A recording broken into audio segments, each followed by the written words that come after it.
So welcome back to Make It Make Sense, because I'll tell you what, I feel like my life is a perpetual Groundhog Day of trying to make the things around me make sense. Do you ever feel that? So I Um, just, every day, all day.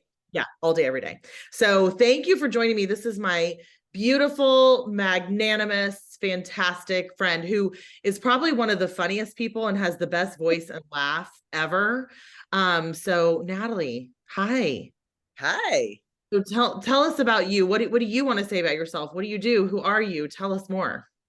Well, Natalie Johnson, proud St. Louis, Missouri resident, long, and I am a 25 plus event marketer.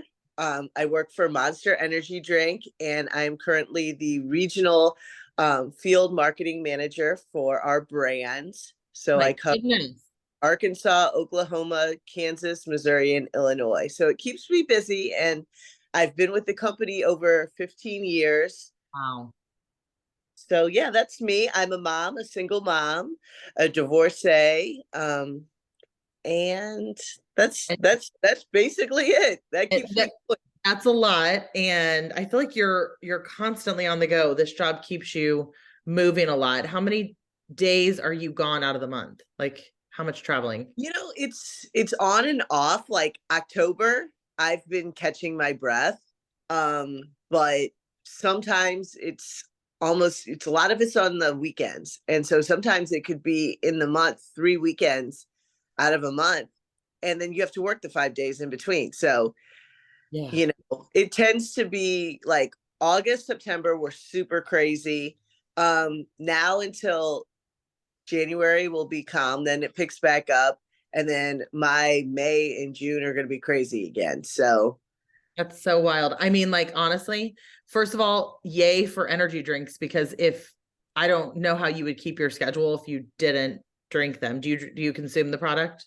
I do. I don't consume them as much as I used to. I used to be like, hey, all day, every day. But I mean, when I'm really tired, Yeah. I'm at work.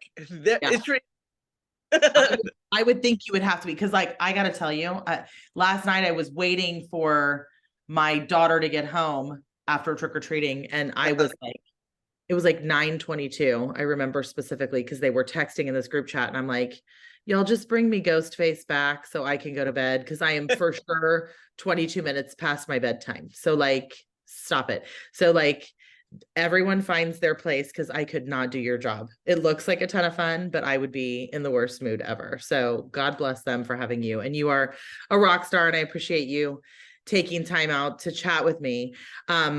No one better to talk about this topic with, I feel like, because I'm really interested to hear what your experience has been with racism. Like, Mhm. first of all, 2023, I can't believe that we still deal with racism. Like, it's a little crazy to me that people make, I mean, we all make snap judgments, but to like decide whether, and like to like just like plant your flag over whether whatever, how much pigmentation someone's skin has, is a little bit crazy to me. um and I've had a really interesting experience with race. I feel like you probably have too, because your dad's black, your mom's Yes. white. You don't Yes. necessarily, do people always look at you and think that they know that you're black? No, not at all. I would say it's gotten better, but a lot of times the first thing that comes out of somebody's mouth is, "What are you?" Yeah. So that's fun. Um, Which is so rude. Like, I yeah, mean, it's a little bit crazy. Like, similar, like, because I think we both look like we're yeah, ethnic in some capacity, but like nobody really knows. right. My experience has been kind of interesting, because I think people have a tendency to want to like, they want to feel comfortable, and they feel Hmm. comfortable with the people that are like them. So I've always described my experience as kind of being like a racial chameleon, because legitimately, whatever the person standing in front of me is, that's what they think that I am. So like, Italians think I'm Italian, Hispanics think I'm Hispanics. I've had black people think that I'm black. Like, it just, whomever I'm standing in front of, they just kind of assume that I am what they are, which is a really interesting experience. Like it allows me to kind of almost try on different races and like see what it's like and kind of, meld into whatever the environment is. It also sometimes can make you an outsider in another way, but it's like if someone calls it out as like, no, you're absolutely not, then that can be the opposite. But I mean, I think you look definitely more ethnic. Do more people think that you are Hispanic? Yeah, I also get Greek, I get like Middle Eastern, I get I get Italian. Jewish. I have a similar experience that a lot of people say, "Oh, are you this? You must be this, or you're Lebanese or this." But it's kind of interesting because when I'm in spaces where there aren't any other minorities, a lot of times people aren't thinking that it's the one Black person in the room. They're just like, "Oh, you're just like my Sicilian grandma or something like that, you know?" And so a lot of times people don't want to acknowledge that, that there's somebody different or has a different experience, or, people let things slip that they may not slip if they knew that it was a person of color or a Black person or a Yeah. biracial, you know? Yeah. So, I definitely felt that. Like I've always said, I've always contended that the most racist individuals are probably old men of any color because they just say whatever they want. Like by the time you get to a certain age, you just let it fly. Like you have no filter, you don't care anymore. and I So think it's so the entitlement, you know?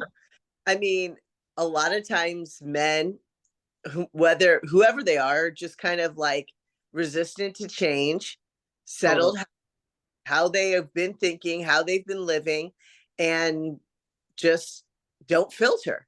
And I think that women tend to filter a lot more for than sure. Yeah. so. Yeah.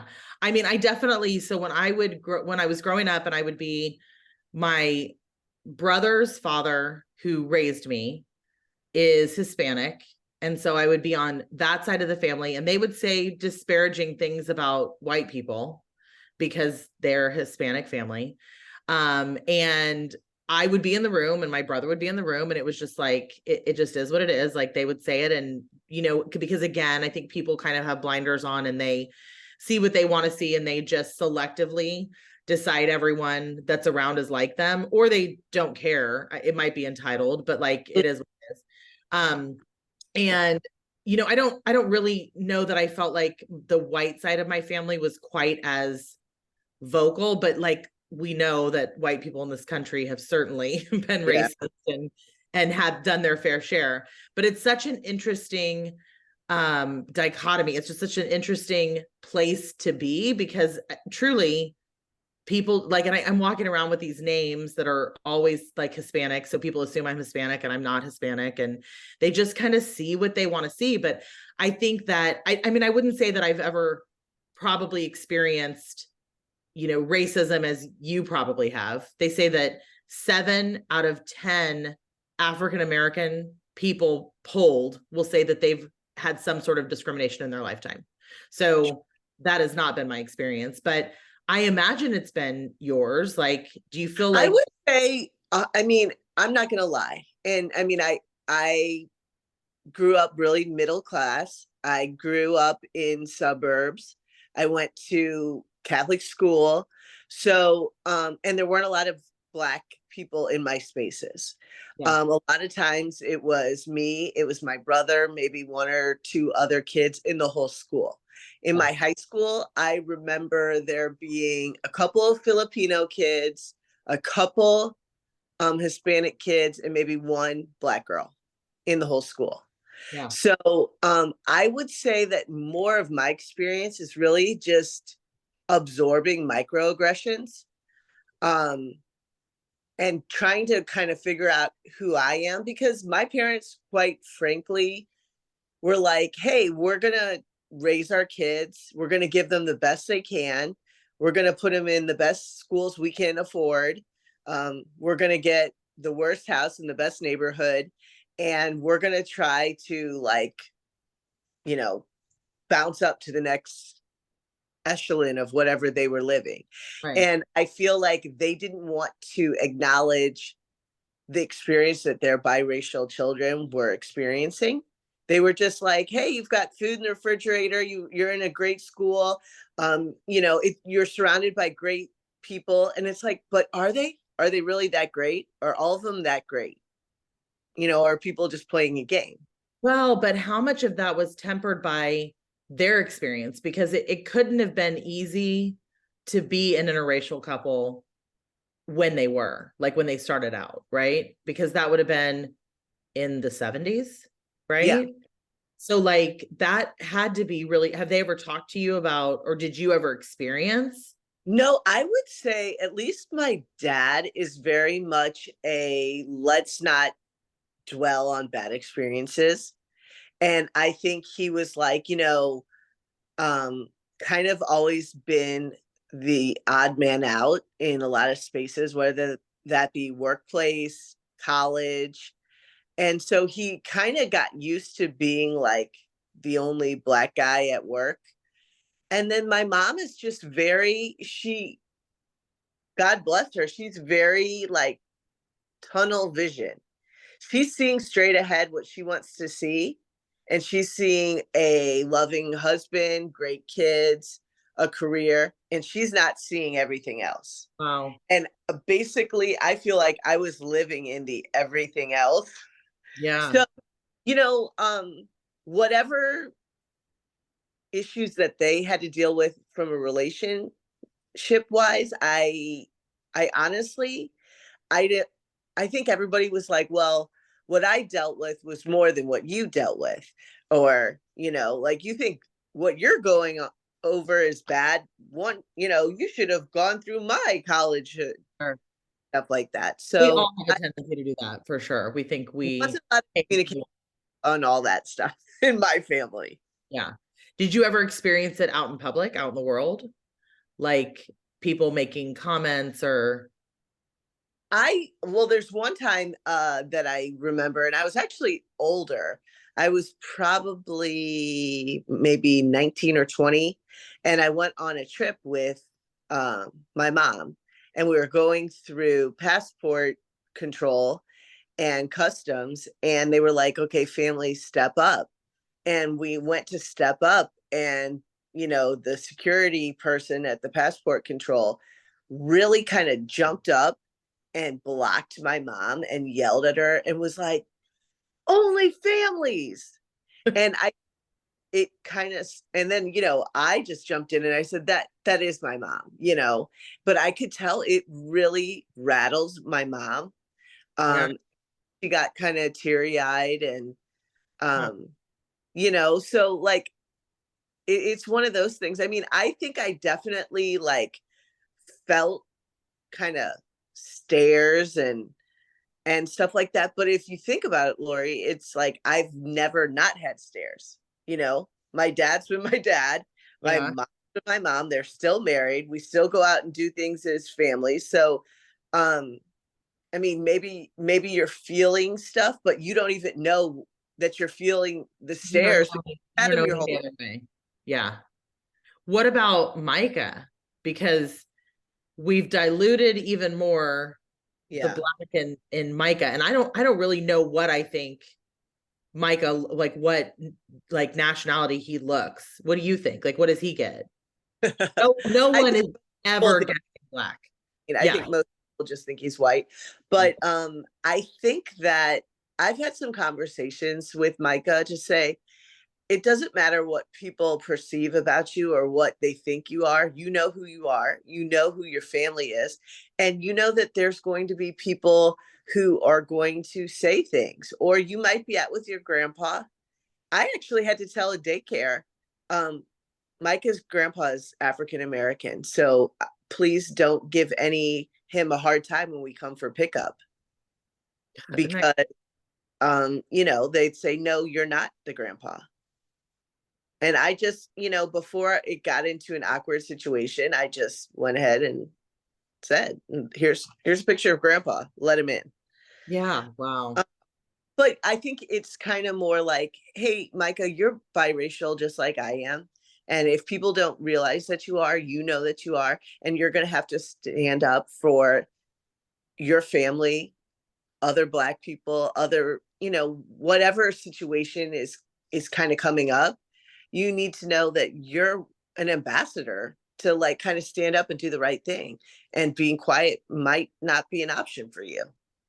That's so, I mean, it's like hats off to you because that's, a heavy conversation to have with a child, and not one that everyone has to have, right? I mean, like I have these Hispanic, like my kids are quarter Mexican, quarter Puerto Rican. So and then I'm white. So like they're these little Yeah. Mexican babies in Texas. So like they're fine. They're doing all right. Except people will look at them and speak to them in Spanish and kind of assume. And it is sort of shameful that they don't speak Spanish because of the part of the country that we're in. Like we all should speak a second language, but I don't, I don't have to have those same conversations because they're like as time goes on and we become a bigger melting pot in this country than we ever were, everyone is kind of morphing into looking like what my kids look like. Like they're all kind of brown, brown eyes, like, tan skin, like, or Micah, like really, I mean, he just has, blonder hair, but like they're all kind of morphing into looking like that, right? Well, I think it's interesting what you said because people, you're right, people don't have to have these conversations, but I really think that people should. And if people had more conversations, even as a white family or even as um a Hispanic family or an Asian family, to say my experience is going to be different than somebody else's, Sure. because you stuck and you say, hey, this is, I've had this conversation with my stepdaughter who's now 23 and who is white, and we had a conversation and I said, listen, hun, your experience with police is going to be different than a young African American boy who's 18 Sure. with police. You're living parallel lives here. And just because like you felt something didn't mean that somebody else didn't feel something completely different. And we have to acknowledge that Sure. because it really isn't the same. Yeah. So, I mean, I think my approach has always been as long as the kids are not singling someone out, like they're kind of, when someone is singled out, they're trying to befriend them or they're trying to be inclusive. We haven't spent, for sure, we haven't spent a lot of time calling out anything racial because it's just never really come up. But like, yeah, I mean, there should be more conversation about it. I think as a parent, my approach, I try to avoid really uncomfortable. You're so much braver, like to have these conversations and to start it. And maybe it's out of necessity and maybe it's just because you're very aware. Well, But I think part of that is because I didn't have those conversations as a child and as an adolescent, that I'm like, you know what? I felt a lot of pain because I didn't feel like I fit in. I didn't feel like I had anybody to talk to. And when I did open up, I was told, well, wham wham for you. Like you're living a fine life. So, you know, I definitely don't want to repeat that. And I just think maybe I'm hypersensitive to it, but I just feel like, we have to have these conversations. Um, I've got in my family, I've got Asian folks in my family, I've got Black people in my family, I've got Jewish people in my family. We're all different, but we're all family. So let's talk about this, because I mean, I even had a conversation where I was sitting there with my aunt who is half Japanese, and she grew up in Mississippi, and her mom was, married a GI, um, and didn't really know English very well, and she felt very isolated, being half in rural Mississippi. And my mom and dad were sitting there, and my dad was saying, well, you know, what I went through was XYZ. And I felt so incensed. And I said, what we're not going to do is we're not going to say, who had the worst experience. Like, if you're a child and you're feeling racism, like, you're hurt, It's and you're valid. going to feel that the whole rest of your life, no matter who you are. So, we're all experiencing things. And I mean, even myself, I didn't really necessarily feel accepted from the Black community either, I bet. Yeah. because I didn't have a lot of Black friends because there weren't many in my school. I felt like my Black family never said it, but I felt like they were just raising me to be white, and I was out of touch somehow. And it's like, no, I was actually craving that connection with Yeah. my Black. And even when I moved to New Orleans, which it was kind of great in a way because there's so many different shades of Black people there. But I had people be like, oh, when they do Rush and stuff like that, like, they were basically like, don't even try to rush the Black sororities. You're too white, and you do your hair like this, you wear clothes like this, you're trying to be white. And it's like, I wasn't trying to be anything. So that's brings up like a really interesting. So I've had an experience that I'm going to talk to you about. You were actually involved in this and you didn't even realize that this was happening, but Uh-oh. Oh that to God. me, no, that to me is like still, for any Black person to, hate, they hate racism. They talk about like, we've all experienced it. Like it's terrible. Don't do it. But that's a form of racism. Like it's a form of still discriminating against someone based solely on the color of their skin. And it almost kind of takes away from the rest of the argument. It's a little bit hypocritical.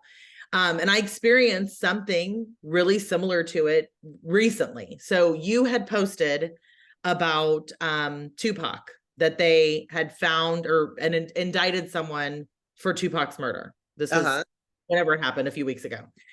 And we were on the other podcast that I do for work, and I just mentioned it, like, happenings this week, and I said, well, they indicted someone for Tupac's murder. And I was talking to my partner Dakota, who is quite possibly the whitest person on the planet. Like, he's 20 years younger, so like he was born the year that Tupac was, so he had really out of touch, no idea about any of this. So I'm giving him like a rundown of how like I remember the story to have gone, like what had happened. And I guess I misquoted some facts or something. Like, I mean, we've all heard the story a million times and probably different versions of it, but mine wasn't spot on the exact whatever happened between him and Biggie, right? So this gets posted on the internet, and people, the outrage, not just that I would even have the audacity to speak about Tupac. Oh They my were like up in arms. Like, I had people tell me that you have no right to be talking about it. And I said, well, why is that? Like, I was alive at the time. I remember where I was when I found out that each of them were killed. It was significant. And I was a fan. And so why, and I've seen a million hip hop documentaries about this subject. So why am I not allowed to speak about it? And without like saying it, they would say, essentially, because you're not Black, don't even utter it. We don't want to hear what you have to say about it. And someone basically said to me, if you're not Black or you're not a journalist, you have no right to speak on it. That's interesting. Well, it's funny because I honestly, I don't think the experiences that I had or ones like it, I don't see that as racism, because I'm going to probably fumble this, but I always kind of heard that racism was actually somebody in a position exerting their power over somebody else. Well, so it's discrimination though, right? I do see it as that. And I mean, yeah, that can, like we were talking about microaggressions, like they can hurt as much as overt racism. Right. If it happens over and over and over. But yeah, it's interesting. I think that sometimes people everybody wants to have like a community, and it's like, but do you want to have your community at the expense of someone else? That's Well, I mean, what. look at what we're experiencing now with this whole Palestine. I mean, that is essential. I mean, it's genocide, right? Like they're completely killing off or attempting to eliminate an entire race. Like I can't believe, first of all, I can't believe that wars still happen. Like it just seems like it's such a bad idea. Like everybody's got a nuclear weapon. Like, do we really want to do this? Like, do you really want to, like, some of these people, we're trusting that they're stable, they could push a button and we could all be gone, obliterated. So like, I can't believe we still have wars. But like, even that is 100% just based on you're different. If like you're different Yeah. than I am, and so I have to eliminate you. And that's really kind of terrifying to me, that, and especially with as many advancements, I can't believe we still have to talk about race. I was listening to a podcast that was super controversial about the topic, and it was a white man and a black woman talking on the matter. She's a very conservative black woman, though, like a journalist. And they were both just saying, like, we're just done talking about racism. Like anybody who's talking about it right now, did you weren't, you weren't a slave, your family may have been, but you weren't, like, not in your lifetime. Like you should just stop talking about it, because we're giving it like basically too many legs. Like we're giving it too much clout. And I don't think we should not talk about it, because I think it's still prevalent. People still feel it. And I think if we don't talk about and learn from our history, we're bound to repeat it. Right. That's the thing. We've got to get to the root of things, and we've got to understand what is real and what isn't real. We have to understand what people have gone through as like a collective people. And I think, I've read some things that trauma can get embedded into like your DNA. Oh, So yeah. who say you're not still living the trauma of, Ancestors. your grandparents, your great grandparents. And, if your grandparent or your great grandparent went through something so traumatic, and then a child grows up in that home, they're going to take that trauma into the person they become.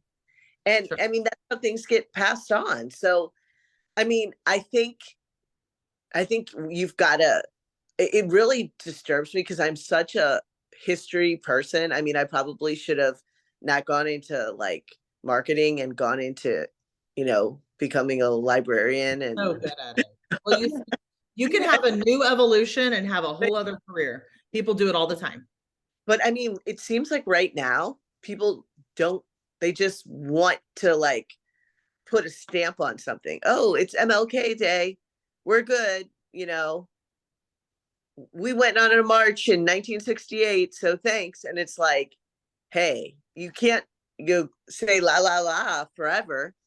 I mean, or else we wouldn't be going through what we're going now. I do wonder, like, what's the conversation now in schools about, like, I should ask my children because I don't know the answer. When Martin Luther King Day comes about, is there conversation about like who he was and what he did? I'm sure that there is, but do they really have any understanding, like the impact? Because, or is it just like, oh, we get a day off of school? Because, I think that those are our chances to make sure that children are aware of these things. And I just wonder how it's handled, because I definitely remember learning about him in school and learning about just the civil rights movement and, Rosa Parks and like just all of the things that transpired. But I wonder if it's diluted, as time has gone on, because that was 30 years ago. So like, I mean, I think it has. I think that a lot of teachers are scared to go deeper because they have parents that get up in arms and they don't want to hear about it. And I I think people are kind of tiptoeing around a lot of things. well, that's society, right? We live in this such hypersensitive, no one wants to offend anyone. Yet, like, I really, like, I have very strong feelings. I think that, like, our world is, technology is amazing and the Mm, worst thing that's happened to us, because, like, what it has made is, like, we have this information at our fingertips, which, you know, we just, the first thing we Google, we assume that it's true. That is not always the case. right. And Google is so freaking manipulated based on your region and your search pattern and history. Like, that's terrifying, right? Like, talk about, like, controlling our minds. But, like, the reality is that people are so afraid to say anything in person, to have any sort of confrontation or say the truth if it's the least bit controversial, because of the backlash. And instead, they'll go home and be the most hateful, wicked Right. people on the internet. And Mm, it's disgusting. Like, you know, since we've had to post so much more content and be out there more, I hate it. And I understand why actual celebrities don't read the comments, because people are mean just for the sake of being mean. It's so disgusting. But it's like, you have so much to say here because you're a keyboard warrior. But yeah. why are you not saying something when something, like, there's an injustice or a topic that needs to be handled out in the actual world where it can make a difference? It blows my mind. Like, I kind of hate a little bit, you know, this is like, to your point earlier, like, well, whatever I went through was harder. Times were better when we were kids. I would rather grow up in that time than what our children are dealing with now, because this seems like it really kind of Yeah. blows. Well, I will say, there's good and bad. I think that there's ways to connect, but there's definitely ways to connect to false narratives. And, you know, the whole people can go just spin out of control on stuff that is not even real. Oh, You know, what's every, real, real. yeah. Okay, so I not to change your mind about this. Sure. Racism, the definition. Oh, okay. Prejudice, discrimination, or antagonism by an individual, community, or an institution against a person or people on the basis of their membership in a particular racial or ethnic group, typically one that is a minority or marginalized. So, really, what was being done to you was a form of racism, because they were 100% making a snap judgment and discriminating based on the group that they presumed that you were a part of. Right. Those people, what they were doing to me, that I'm not allowed to speak ever about Tupac, that was racism.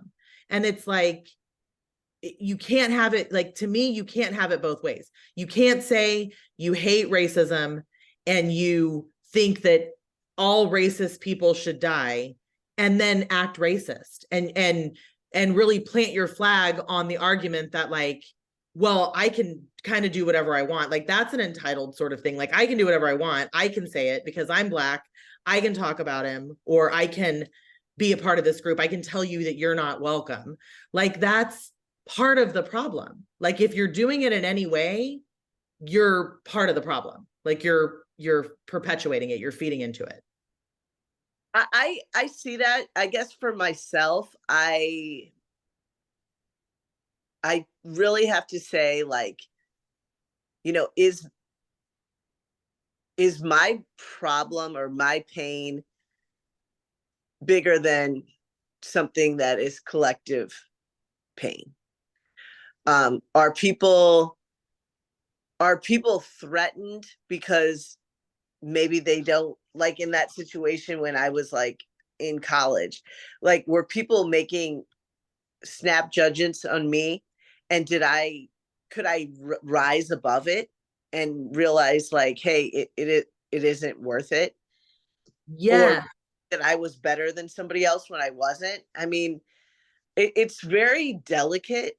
um And and that's super enlightened. Like, that's a beautiful, you were clearly raised in a very loving, supportive environment to, like, for that to be your takeaway. But imagine the girl who was, but didn't come from the same circumstances, and she's going to college and she wants to feel accepted, and she really feels connected to her Black culture, and she wants to rush the Black house. Like, she wants to be a part, she wants to go Greek, and this is what she wants to do. And those people saying that to her completely tempered her decision, and she doesn't like pursue that, and it fully affects her entire outcome. It changes everything going forward, right? Yeah, I would definitely say I think it goes the other way a lot more, because there's a lot more social stigma if it was like a Black girl trying to go into a white For woman. sure. So I mean, I kind of think about like, hey, is this one asshole or is there a whole pack of assholes? Yeah. And I kind of think it that way. I mean, honestly, one of the most hurtful things to me was as an adolescent, you know, you're dating, you want to, oh, this guy thinks I'm cute, or this, you know, all that stuff that can feel so awkward. And I mean, multiple times I've had people who were, oh, like I was at a party and I made out with the guy, or he gave me his number, and then someone's like, well, you know, she's Black, and then that person won't even talk to me anymore. Stop. Or like before they called it ghosting, just ghost. Wow. Or, you know, somebody's like fine for like a hookup, but they would never like Commit. date you for real. That's, yeah, that's extremely hurtful. Yeah. And I So mean, it happened a number of times. So that's, I think that's the thing that kind of broke my heart a little bit, um, more than anything else. Just because you're so, I mean, you want to feel your person. I mean, I still do, you know, you want to fall in love, you want to have a boyfriend, you want to, you know, find your person. Um, and I mean, I dated a guy who was like, you know, I'm not going to take you over to my family who was out of town because like their family isn't going to be cool with it. I was, wow. wow, well, I guess we don't have a future then. Yeah. But I mean, wow. Yeah, that's, I mean, yes, but like, yes, you're, maybe that was one asshole, but it's still, it's all still part of the problem. Like, kids don't grow up seeing the world that way. Like, they come into the world and they just like people, they like people that are nice to them, and they don't know any different.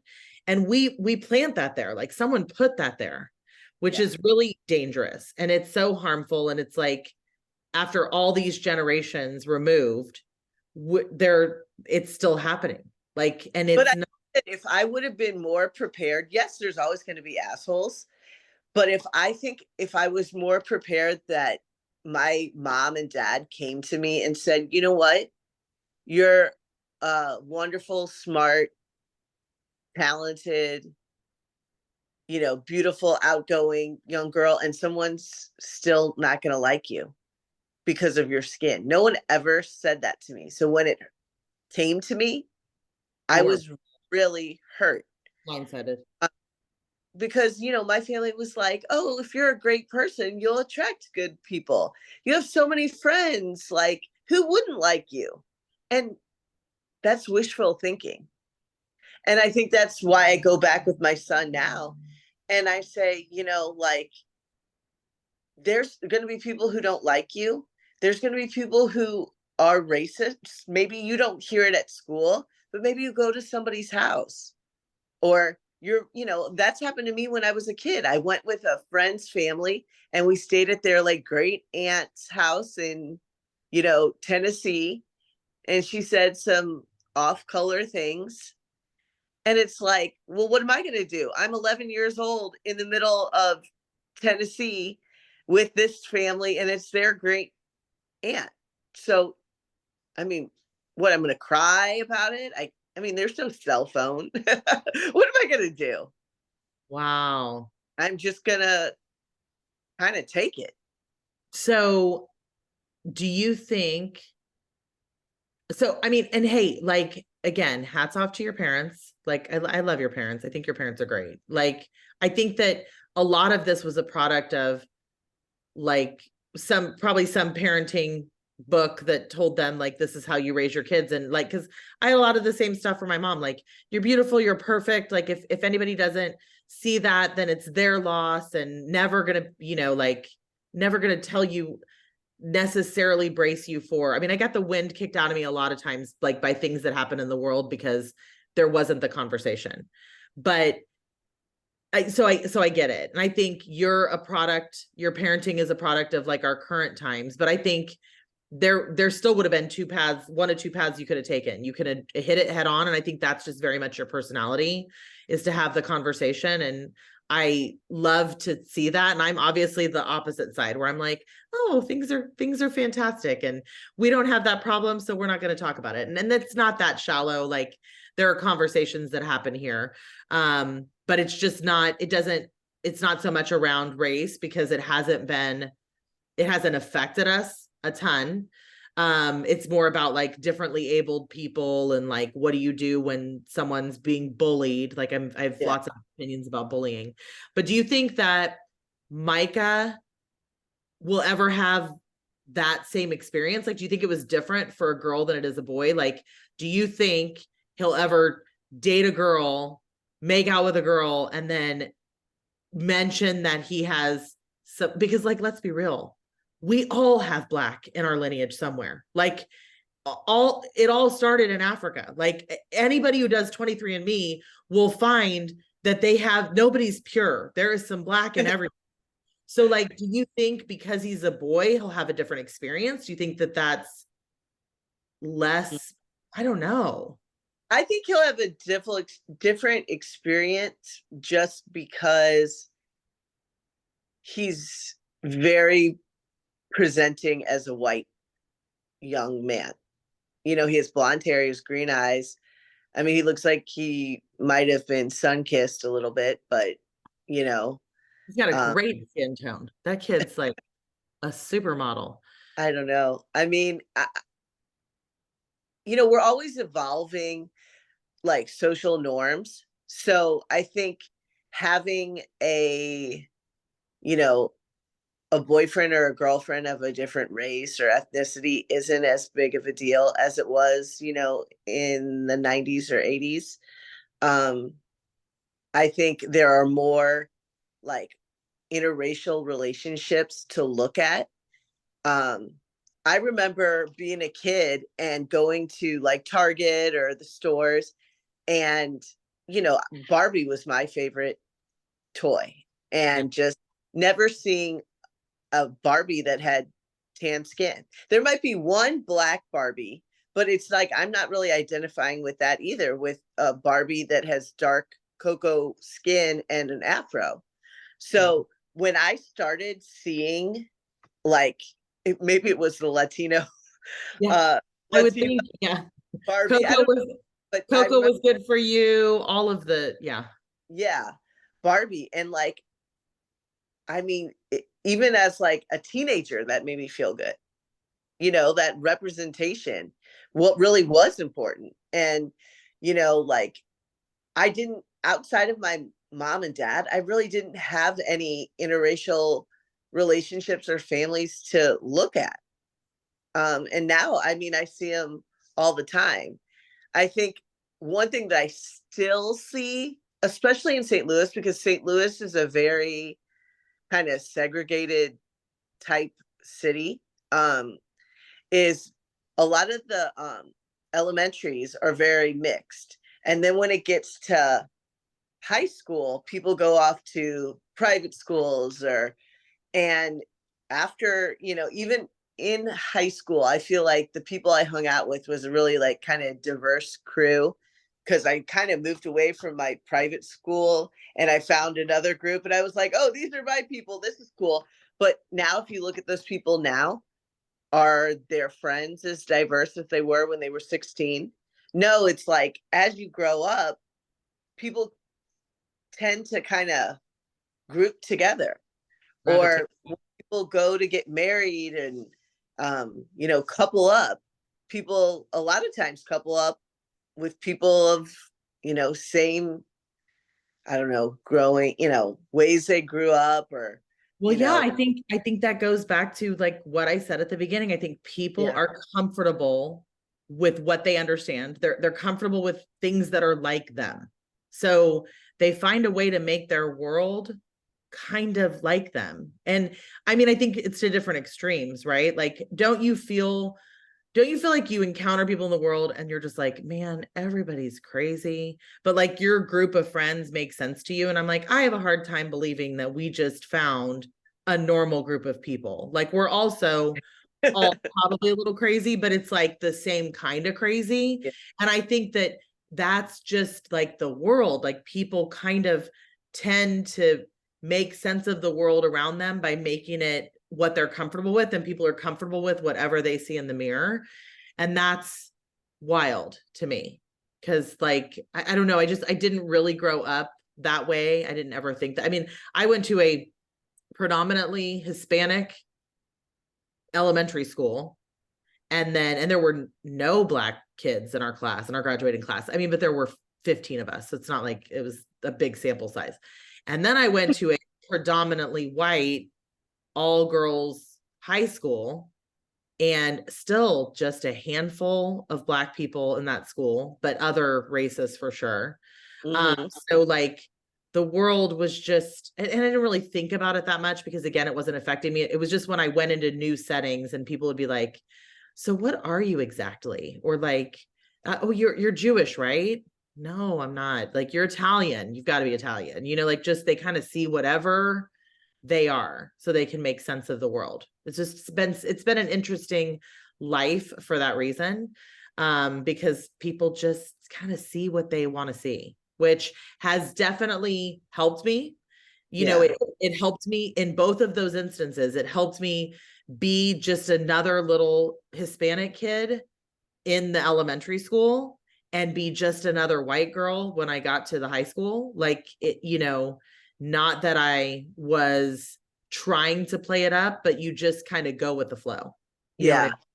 I mean, I'll definitely say that going to New Orleans and then meeting some other mixed kids at college and then having a group of just really diverse group of friends was awesome for me in a mean? very um rich cultural city and funky city that brings people from all over the world and all over the country. Like that's what I was craving. I was craving something other than white bread, you Yeah, know? sure. And I'm glad I had that. Like because I just felt like I didn't have an opportunity to really feel like I fit in until I found a place for myself to fit in. And I wasn't gonna find that at like an all girls, all white private high school. It was a great education. I'll say that. And I met some awesome friends that I've kept my whole life. But like, I felt like a little off, a little different. And yeah, I could have gone to Mizzou with like half my class and I could have gone to, Rush at, but I was like, why do I want to do that? I went to an all girls Catholic high school. Why do I want to go and have the same experience in a sorority in at Mizzou? I want something different. And I mean, I'm just so grateful that I found it. I'm So still is the black sorority there still primarily a black sorority? um there are like two major like the AKAs and the Deltas are like, historically black sororities. But I'm saying if I would have gone to Mizzou, I probably, like with a bunch of the girls from my high school, they would have been like, oh, rush for this No, sorority. for sure. I just wondered if all these years later, if those sororities had kind of evolved. Because to me, just even the idea of like that we're segregating through natural elimination or like forced, that we're Yeah. still kind of like separating off that way, is still kind of part of the problem. Like, or there are black dorms. Like that's part of the problem. Like why are we allowing these boundaries? So I just wondered if those sororities had evolved at all. And like, Well, I mean, I don't know. I never had a I never really wanted to be in those sororities either way, but I think that that community is necessary. I mean, I think they do a lot of great good, and I'm not bitter against those Black sororities because, a couple people were like, "You seem too white to even be in." It's like, well, really? I mean, I'm shocked. would they have done less good if they had white people in it? Probably not. I mean, you're either innately good, inherently good, or you're not. So it wouldn't have necessarily changed. I mean, I understand that it's necessary so that people had a feeling of belonging, but it's still probably on some level part of the issue that Well, I think the more the issue is society, instead of like these small communities where people are just trying to feel validated in, because like there's a lot of Black people who aren't being validated in like general society. So like I can't fault somebody for wanting to like be a place that they can be themselves, just like I was seeking, for that in myself, for someone else to seek it in their community. sure. I think we need to rather fix on like the issues of society, you know in in schools, not necessarily groups, sororities or something like that, but workplaces, housing, things that happen every day. um People just walking with a hoodie on their head getting hassled, because they have Black skin, or somebody walking in a neighborhood that isn't that Black, in a white neighborhood, and someone just pulls up, what are you doing, just because you're walking, Mhm. you know I mean, to So what me. was your like Black Lives Matter experience? Like what did Well, I mean, for me, just be knowing that everything, a lot of that movement came out of Ferguson. um I mean, I've always really identified with that. I mean, I don't think that as saying, just because you say Black Lives Matter doesn't mean you're saying somebody else lives don't matter. sure. uh, I think it's an acknowledgement that people are felt like their lives don't matter at all. I will never forget, right when the whole Ferguson situation started. I remember the thing that I remember the most is after Michael Brown was killed, he was laying in the street, and they showed it on TV, and they hadn't put a sheet over the body for like hours. And I was like, this wouldn't happen. You wouldn't have a young white boy murdered on the Right. street and not even have a sheet covered him. So I feel like a lot of people have I don't know, manipulated that movement into a negative thing. And to me, like, I'm steadfast in that it's a positive, very positive movement.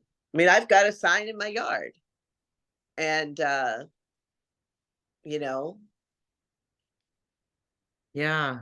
Just what a weird time that we live in. I mean, I think the brutality, the the fact that it can all be recorded and on video and people like these cops still get away with it is really astounding. Like how much more proof do you need?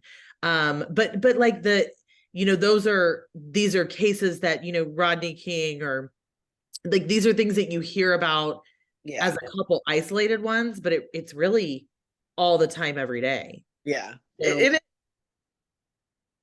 it go ahead. is, and I definitely, I even though like it kind of hurt me at the time saying, well, you don't know like what I've gone through. I acknowledge, like, hey, I've had a pretty good life, and I think a lot of what my family was trying to do was lift me up socioeconomically. And they just didn't want to talk about the race component. And they were really focused on like the socioeconomic side of it. So being an adult now, I understand that. But, you know, I think that I don't have a sob story for myself. I mean, yes, I've gone through some things and it hurt me, but like at least I had time to reflect and figure it out. I mean, I do think, yeah, there were times like I went really deep into drinking because I didn't want to deal with that kind of stuff. And I just kind of hit a wall with it. Like I was like, I'm kind of negative on it. Like, why am I doing what I'm doing?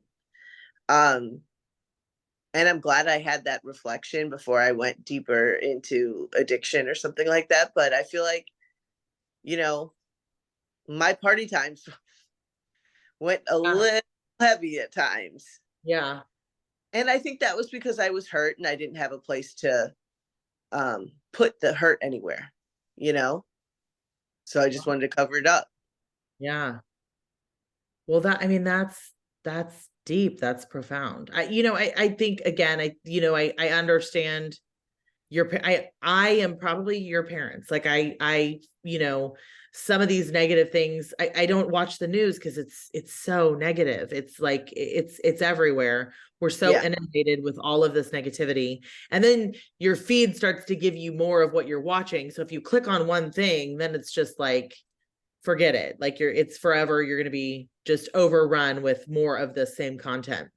But I understand, like, if you give something too much attention, it's like when the little boy is annoying your daughter at school and you say, just ignore him. He just wants your attention. Like that's just what he's trying to get. Same thing. It's like if you give some of this subject matter with kids, you feel like if you talk about it too much and you give it attention, you breathe life into it. And so I fully understand why, they were trying to accomplish a thing. And so they weren't going to bring that negative spin on it. Like I totally get it. But I can't imagine because I'm sure that they didn't tell you about it. Like that's great. They didn't want to like put that negative spin on it, but I'm sure that they went through things. There couldn't have been there had to be more people that weren't pleased with their union than any white couple would experience, or like race couple would experience, right? Or even on the other side, there probably were Black people that didn't love that they were in this biracial relationship. So I'm sure that they dealt with it, but God love them for persevering and giving us Natalie. And um, but I can't imagine. It's just it's hate, and it's heavy, and it's like so much that we just shouldn't. I just can't believe I can't believe it's still a thing. Like I can't believe we're still here. So it's wild. And I can't imagine from Still your here. we're still here. But yeah, I mean, I think, and we probably will be here for a long time. But I remember my mother showing me that an article that was similar to what I was saying earlier, that like by the year whatever it was, 2050 or something, I don't know, which is really not that far away. Everyone would kind of look like my kids or your kid. Like they would have like that kind of brownish skin tone, and like that we're all just sort of melding together. And she's like, everyone will kind of look like my grandkids. And she was like really pleased by it. And I was like, yeah, I mean, like, that's great. I hope we're all still alive then. But You know what though, Lori, is things don't fix themselves. So we can always say like, oh, I would have thought this would have, not been a problem at this time. But, well, what are we doing to make it better? If we're not physically doing something to make situations better, they're not going to get better. I mean, we can't lean on our politicians to do that. I mean, just like education, you've got to have these conversations, and you've got to like change mindsets in your home if you want it to change outside of the home. do you think it's better? Like in your lifetime, do you feel like progress has been made? Do you feel differently about it now? I do. Um, I think there's a lot of stuff that hasn't changed. Um, I feel like there are more. It used to be, you're over here or you're over there. There wasn't a lot of in between. And I've kind of lived my whole life in between. And I feel like there's more in between people. There's more people who are, just because you were born here doesn't mean you're going to live here your whole life. There's people who live all the time, see other places. I mean, there's just more accessibility than there used to be. I think people see things what happened in Ferguson or Minneapolis, and people want to change. People want to do better. Um, but I mean, there's always going to be people who resist that. So I think it's kind of figuring out like how much are you willing to do to change the way you do something. Um, are you going to, I mean, I remember talking to a couple of my high school friends and them saying like later in life saying, you know what, I heard somebody, I remember people saying the N word at a party and you were right there and I didn't say anything. And like, I knew you felt awkward but I just kind of turned a blind eye. And it's like, they're like, I'm sorry about that, Wow. and it's like, I didn't necessarily need that I'm sorry, but to know like, hey, I wasn't crazy. Like there was a lot of negativity out there. Um, and now maybe that co like, that person that I went to school with is now teaching their kid to do something different because it was on their heart. Just when we were talking about bullying, like if you were the bully, do you want to, maybe your kid is going to be the victim. You've got to change it up. So Yeah. I think it's people just acknowledging that like we've got to change things up. We've got to stand up, even if it's just for a coworker, another student, a person in a bus.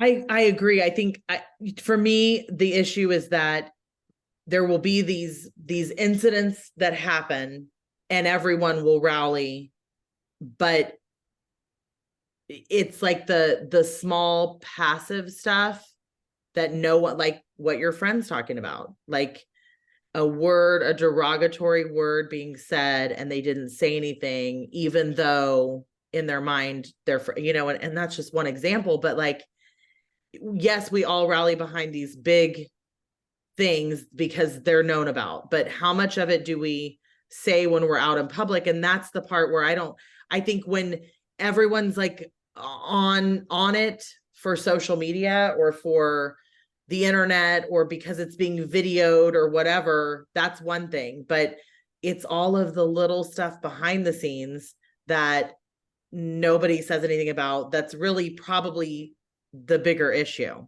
because it happens all the time. I mean, those are a couple cases. The internet is chock full of like these incidents of racism and, Yeah. people getting, there was, did you ever watch The Real World? Like the first, before it became whatever it became, like the very first season, there was that guy, Kevin, Yeah. who everybody like classified him, coined him as like an angry black man. Like that's how his image ended up being. But it was crazy because he was just saying things that he had legitimately experienced probably his whole life. And he was trying to explain to Julie, the Southern whitest girl, like roommate that he was now in proximity with. He's like, your relationship with the cops, like, is very different than mine. Like, if I get pulled over, it's a very different experience than if you get pulled over. And it was like this big, and they ended up like kicking him out of the house. And it was like, yes, he was very vocal, but he was really just speaking his like what he had lived his whole life. And that was very controversial because again, if we don't talk about it, then it's not real. Like if it's not in our face, it's not real. If it's not on video, we don't have to address it, but it's like these passive small things happen all the time. And I don't know. I mean, I would hope that I have the guts to stand up. I'm sure that you would say something like more of us have to. I don't know. Yeah, I mean, I think that's it. More people have to. And I think, we have to realize that these aren't all isolated incidents, they're happening at different levels, but they're happening all the time. And just because something's happening across the city from you in a different experience doesn't mean it doesn't happen. So, um, just having a little bit of empathy, Mhm. and sometimes just listening to people. I mean, we all want to talk. I have to say that to myself often. Is Yeah. like, hey, maybe I should just not say something right now. Maybe I should just listen, because I'm just like, I want to keep going. And Yeah. I'm like, no, but maybe I can learn more about fixing a situation by listening. Yeah. Well, yeah, I think we all need to listen. I think I've noticed that about podcasts lately. I listen to a lot of podcasts, and it seems like everybody just talks over each other. Like we're Yeah. all just waiting for our next chance to speak. And so, yeah, I think we all should listen a little bit more. And Yeah. really, like, you know, there's probably um there's opportunity to like make small changes every single day. And I'm gonna go out and talk to my kids in a minute here about exactly what we talked about. And um I'm sure that they have very interesting takes on it too, just like what they're experiencing even at the elementary school level. It's crazy, but from the mouths of babes. So I'll report back what they have to say. But this was a ton of fun to talk to you about this. I Yeah. mean, uh, and I appreciate you spending this time. So last question before we part. What if, like, knowing now what you know, what one piece of advice would you give to your younger self? It can be around this topic or whatever, but just what would you tell younger Natalie as she was coming up with all your wisdom now? I think I would say stop comparing yourself to other people. Figure out who you are, figure out who makes the most sense for you, who cares for you, and stick with those people. I think I spent a lot of my time trying to fit in. And once I kind of let that go and let the people who gravitate to me be, and saying, you know what, I might be different than my mom, or I might have a different body type, or, skin tone. Like, I just had peace with it and stopped trying to fit myself into a mold. I became happier. So I would say and that's hard as an adolescent, but I would just really say it's going to all figure itself out, you know? That's very wise. I think that that's beautiful. It actually ties very well into this conversation because I think you probably did have a very interesting come up, just because of race, because it's always there. I know I felt like I did, but definitely different than yours. But yeah, I mean, I think it's good we're talking about it. I think that that's very wise. Go tell Micah that piece of advice right now. I do try to like tell the kids little nuggets that I come up with because if we can save them some heartache from having to learn the same lessons, that's a beautiful thing too. How much further would they get down the road? So that's very wise, very, very good piece of advice. So I so appreciate you helping me try to make it make sense Hey, because it still doesn't, but keep trying. we can keep trying. I'm going to get up tomorrow and I'm going to try it again. But I love you and I appreciate you spending this time. And I'm going to go have the talk with the kids. I'm excited. All right. What they have to say about it. So the conversation has continued and we've got some really interesting stuff here. So I tend to live it with rose colored glasses. So pose your question first that you were. Well, my question was, at what point does a young boy become a threat?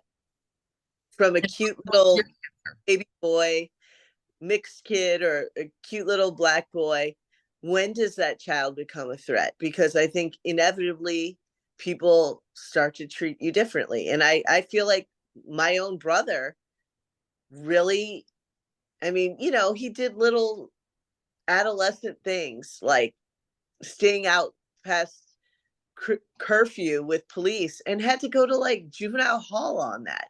And he was with friends and they weren't at juvenile hall having to go to court, but he was. Seriously? Yeah. Oh my God. Yeah. So what do you think is the tipping point? What's the age? I mean, I think it's probably size. I think it's probably 12, 13. Adolescence. Yeah. Yeah. I would think it's when they become more, their hormones are developing, they're becoming more, I don't want to say sexual, but like, you know, attracted to girls and potentially dangerous, right? Because they have different But that racism that we're not always talking about is looking at young children. I mean, 12, 13, 14, 15, they're children as threats to adults. yeah. I mean, that's scary and that's sad. Well, I mean, so Sebastian's taller than me. So like, you know, he could definitely knock me over if he wanted to. So I mean, I guess from that standpoint, from size, like I could understand where, well, I don't understand, but I could see where I could understand how it happens where someone's walking with a hoodie and they could look menacing, right? But even like, you know, I think sometimes I'm so oblivious in my bubble to like what goes on in the world that like Sam, my 18-year-old, has been doing DoorDash recently. Like that's his jam. He doesn't have to talk to anybody. He can just like drop off people's food. And his dad was like, I really don't want Sam door dashing at night. Like I think, and I'm just like totally oblivious to it because I'm like, oh, the world's great, like it's fine, and it's not. And like you really could get shot walking up in a hoodie, walking to the store, that for with food that they ordered, or going to the wrong house. yeah, You could get shot. But I'm like, I tend to miss some of this stuff, and it's not until it's pointed out to me that I'm like, oh God, yeah, that's crazy and that's terrifying. And some of that could be race, some of it could just be boys versus girls, right? Because like even try as I might to like raise the kids the same, there are different rules for Izzy than there ever were for the boys. Like I would never let Izzy get on her bike and ride to the park and meet her friends at this age. She's tiny. She folds up nicely. She would fit great in a trunk. Like I just am not doing it. But like Sebastian, all the time. Like right. Sam, not a question at the age of 10 or whatever. So it's like some of it could be racial for sure. So we're So talking about had that conversation with Rich, but have you had that conversation with Sam to say, hey, Sam, like you may not be thinking about this, but dad has a different perspective, you know, yeah, being a 40 something yeah, man. Hispanic. Yeah. So yes. And like, you know, because the conversations you are forced into with children sometimes really kind of test your boundaries. Like, how am I going to handle this one? That's one, like having a conversation with him about like when a girl says no, it like what that means. That's a conversation you would just assume that your child would understand, but we also overindulge our children and almost never tell them no. So like maybe we have to have that conversation, you know, like Yeah. that's pretty heavy. That's pretty deep. But yeah, I mean, you know, I would need his dad's perspective because it is very different than my own to Yeah. understand and to even see it that way. Because again, if I'm rolling up on somebody's porch, door dashing at 9 o'clock at night, I'm probably not getting shot because I am like a white suburban mom. Like it's, you know, like, so it just wouldn't even occur to me. But the situation would be very different if it were Sam, or would be very different if it were Rich or Sebastian. But even, you know, we're talking a lot about like black and white, and yes, that's probably most of our point of reference, but there's racism in all walks. And you're dating a guy currently who's of Middle Eastern descent, and he has, I'm certain, a very different take on what racism looks like, but I know that it's there because he looks Middle Eastern, you said, correct? Yeah. And I think too, like, just names. Oh, what is this name? Like, your name's Ahmed, your name's Omar. Right. Like, you have a dark black beard. Like, am I menacing? Am I up to trouble? Am I not trustworthy? Um, I mean, Can I there's a lot of can times I get like, on the plane with you? what? Like, can I get Yeah. on the phone with you? Seriously.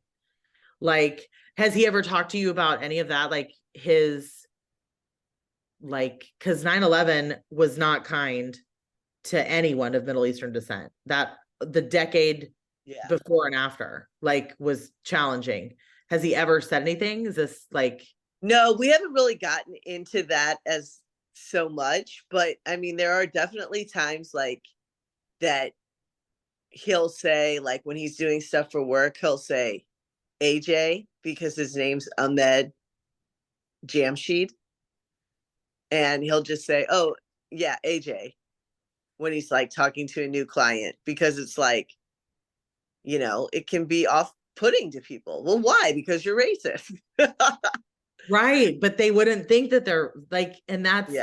that is the problem right there, is like the lack of self-awareness. If you are ever choosing to not like someone or not do business with them or discriminate against them or make that snap judgment, you're a little racist. If you talk about not judging a book by its cover, and I'm sure we all do it to some degree, right? Like, you can walk Yeah. in a Walmart and I can think, damn, the people I'm going to see at Walmart are different than the people I'm going to see at Target. And they both somehow live in my town, but I don't see these people walking around so Yeah. much. So, like, we all do it, but it's still some form of discrimination. The difference with racism is it's based solely on what you perceive them to be racially.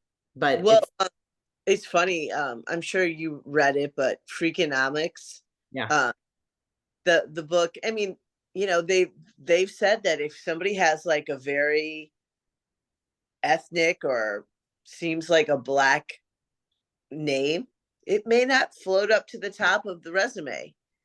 yeah. A lot of times. Okay, so tell me this. Do you think, because I talk on the phone all day long to people that I will really only have their name and then I get on the phone. Do you think you can tell Black people from white people on the phone when you're speaking to someone? I think a lot of times I can, but it's so funny. Do you ever, and I'm sure this happens to you all the time, where you talk to somebody and you're visualing them as X, Y, or Z, and then you see their picture, you're like, no way. Like, Yeah. Yeah. I for sure, like, I definitely think I can tell. Like, I'm almost never wrong. There's just something distinctive about it. And I'm not even saying it's like dialect or different, it's just, you can hear it. I don't know what to say. And so, yes, I will make friends with them on Facebook, like, after our transaction. And I'm almost never wrong, like I said, but it is always interesting to put the voice to the face and, like, how far off was I, what I visualized, like, was it accurate? But I think you can tell just by talking to people. And yes, dialect then plays into it, but, like, yeah, I just think I can hear it, I can tell, but I wouldn't know talking to you that you were Black. I don't think I would for your brother either. a kind of weird voice in general, because it's like deep woman voice. It's kind of nasally. Like, That you're describing me too, so I get it. But, like, to me, your voice is distinctive, but your brother sounds like you, which is also, that's a whole other, I mean, I oh, get, yeah. I forgot that you've talked to my brother. Okay. yeah, So if you didn't know my brother, would you think he was white or black? nope, white, would not think, Really? because Christopher Johnson is very could go either way. There are plenty of white Johnsons and plenty of black Johnsons, right? Like it could go either way. No, I would not think he was black. Do you think you would? Would you hear it? It's I can't even answer that because Can't I mean, remove yourself. got a good voice, Yeah. like, you know. Yeah. I It's don't know. but it's weird. And like, I in our transaction, like I will always put up a picture of the family first because I do think it helps bring people's walls down to be able to like imagine you. Plus, Yeah, again, I'm the white suburban mom. Like that's a very like who doesn't want to buy insurance from that girl? Like, so I mean I get it, but um yeah, like I'm sure people hear me and I sound white. I'm sure. Like I would think so. But I can definitely tell, and it's weird because you don't want to assume, and damn, you don't want to assume and be wrong, right? And right. sometimes when you're filling out these applications with them on the screen, it'll ask for race or ethnicity, gender, all of it. And so you have to ask those questions, even though they're probably like, bitch, you can't tell. Like, like, you don't know. But you don't want to, it's again, like we're all so afraid to say anything. We're so afraid to get it wrong. We're so afraid to offend someone. Like that is really a huge part of the problem. What I think will stand in the way of like progression, not just racism, but all over, is that we're so afraid to offend that we won't at all attempt to have the conversations that have to be had. Yeah. It's concerning. Like I that's feel like I'm getting better at that. I mean, as a 45-year-old woman, I hope I'm better, but I mean, it's still hard. It's yeah. still hard to have uncomfortable situations. And I, you had asked, what would I do different? I, you know, get more comfortable having uncomfortable conversations. Yeah, that's a good one.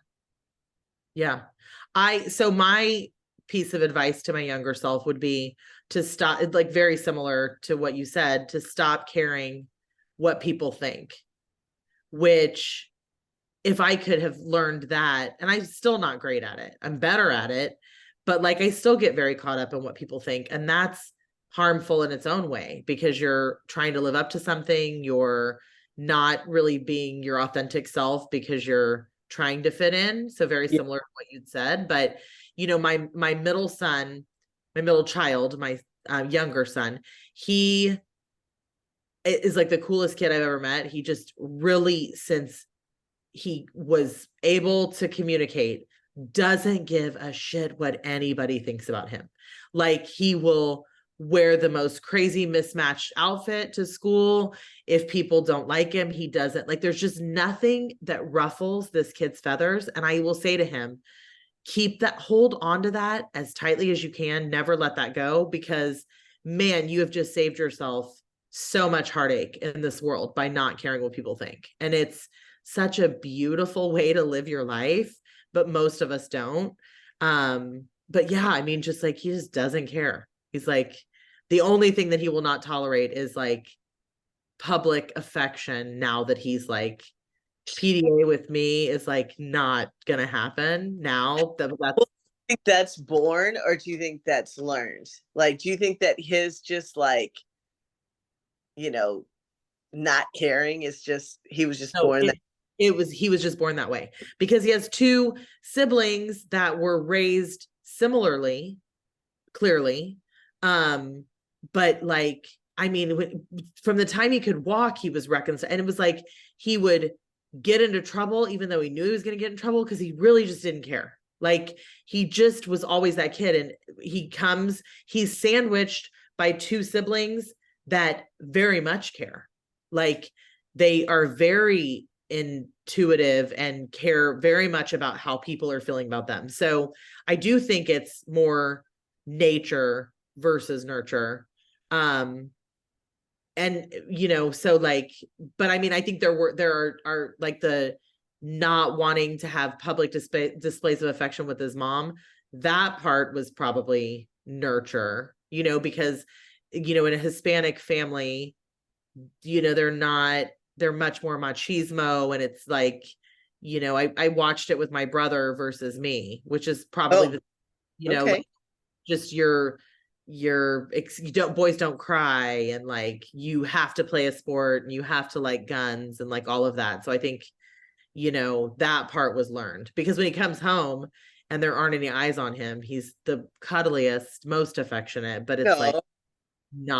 not in public. You're gonna like kill my game, mom. So, it is what it is.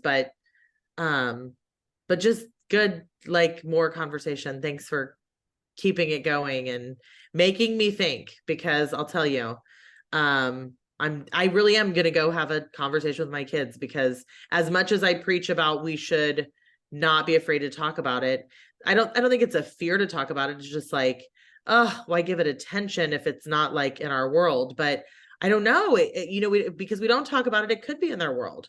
They could Yeah. be experiencing things like that. And Or be in their world tomorrow, and are they prepared yeah, to yeah, react appropriately, yeah. It's a very good, yeah, it's a good lesson. I didn't think about having the conversation with Sam about when a girl says no, what that means, until someone else said it to me, and I'm like, hot damn, like, again, like, I just missed the mark. It's not that you just assume, Yeah. if your kids are presented with a situation, that they're going to do the right thing. But should we leave it up to chance? Like, so Well, yeah. it's funny because people always say, like, with kids, like, oh, are you having the birds and bees conversation? And like, for me, I'm always like, there's a there's a lot of conversations. Like, first of all, we know tweens and teens. You're not going to get more than about 10 minutes before you get the eye roll and like the I can't do it. No. So like, let's just normalize having a bunch of little conversations. Yeah. And the car is great because you don't have to look at each other because I'm looking at the road. Yeah. Or, and when COVID was going on, I'd be like, hey, let's go for a walk. And then we'd be walking. I'd be like, let's bring up something uncomfortable, because what else are you gonna do? We're like a mile away. Yeah. And Where are you gonna go, sucker? I so love it. Well, I mean, yeah, more conversation to be had for sure. Everyone needs to do it, and everyone also, like, stop giving your 2 cents on the internet and have like real face-to-face conversations, or even this right. will suffice if you're a distance, but like, have real conversations and hear each other out, because we all have different opinions. How boring would the world be if we were all the same, truly? Yeah. And so I think we have to have more conversation, and I think that our world is making conversation even more rare. Like, we're not set up to have conversation. So if we don't make a concerted effort, a conscious effort to have conversation, it just won't happen. So, Right. so that is the lesson for the day. But I appreciate you getting back on here, and I appreciate like all of your insight, and I love you. And let's have some deep talks with our kids and see if we can't Yeah. make them into We should have some conversations, and then like in like a month be like, what feedback we got. see how it went. Okay. Yeah. So no, we should all have more conversations like this anyway, because how you parent is different than I parent. Like, and when they say that it takes a village, it really does. Like, God help my kids if they only had my point of view to base the world on, because Yeah. they would be missing out on a lot of really cool, diverse other ways of thinking. And so I think more parents should have this, like, these little powwows anyway, Yeah. about like, this is what I talk to my kid about. How about you? So okay, we're starting that, and a whole other podcast. No. But just another conversation. So all right, friend. Well, I love you and I appreciate you. Like, bye again.